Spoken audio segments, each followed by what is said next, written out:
محترم ناظرین، آج ہم نبی کریم صلی اللہ علیہ وسلم کی حدیث مبارکہ کی روشنی میں استخارے کی اہمیت، درست طریقہ، دعا اور کسی دوسرے سے استخارہ کروانے کے متعلق بات کریں گے۔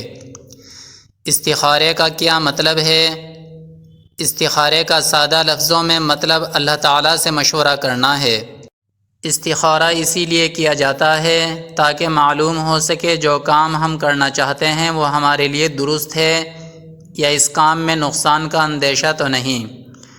استخارہ صرف جائز کام کے لیے کیا جا سکتا ہے۔ مثلاً کوئی رشتہ یا کاروبار وغیرہ کرنے سے پہلے ہر کوئی جاننا چاہتا ہے کہ یہ فیصلہ میرے حق میں بہتر ہوگا یا نہیں۔ اس معاملے میں ہمیں غیبی تائید کے لیے اللہ تعالیٰ سے مشورہ کرنا چاہیے، کیونکہ صرف اللہ تعالیٰ ہی آنے والے وقت اور دلوں میں چھپی باتوں کو جاننے والا ہے۔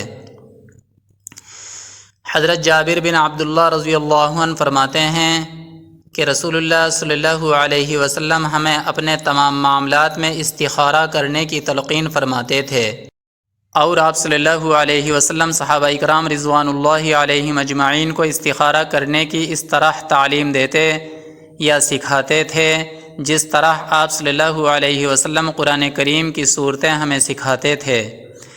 نبی کریم صلی اللہ علیہ وسلم نے ارشاد فرمایا کہ جب تم کسی کام کا ارادہ کرو یا تمہیں کوئی معاملہ درپیش ہو تو فرض نماز کے علاوہ 2 رکعت نفل نماز ادا کرو، اور اس کے بعد یہ دعا پڑھو: اللہم انی استخیرک بعلمک واستقدرک بقدرتک واسألک من فضلک العظیم فإنک تقدر ولا اقدر وتعلم ولا اعلم وانت علام الغیوب اللہم ان کنت تعلم ان هذا الامر خیر لی فی دینی ومعاشی وعاقبت امری فاقدره لی ویسره لی ثم بارک لی فیہ وان کنت تعلم ان هذا الامر شر لی فی دینی ومعاشی وعاقبت امری فاصرفه عنی واصرفنی عنہ واقدر لی الخیر حیث کان ثم ارزنی بہ۔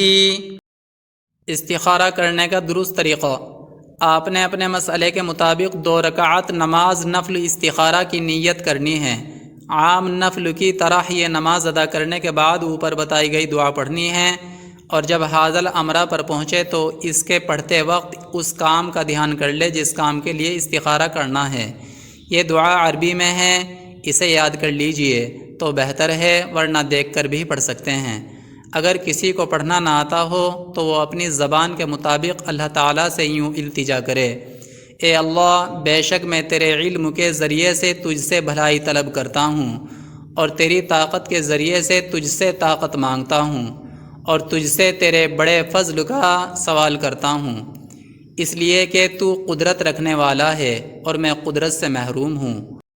تو علم والا ہے، میں بے علم ہوں، اور تو تمام غائبوں کو خوب جاننے والا ہے۔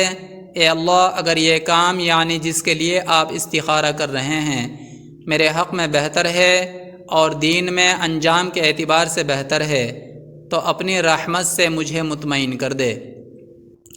اس کے بعد پاک و صاف بستر پر قبلے کی طرف منہ کر کے باوضو سو جائیں۔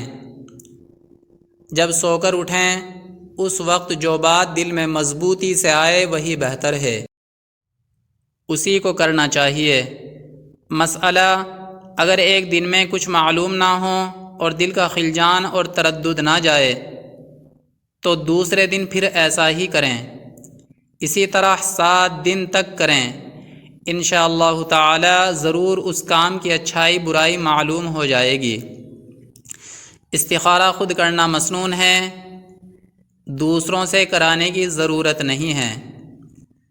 محترم ناظرین، اگر آپ نے ہمارے اسلامک مفتاحی چینل کو ابھی تک سبسکرائب نہیں کیا ہے تو آپ ہمارے چینل کو سبسکرائب کر لیں تاکہ آنے والی ہماری ہر ویڈیو آپ تک بروقت پہنچتی رہے، اور اگر ویڈیو پسند آئی ہے تو لائک اور شیئر کریں۔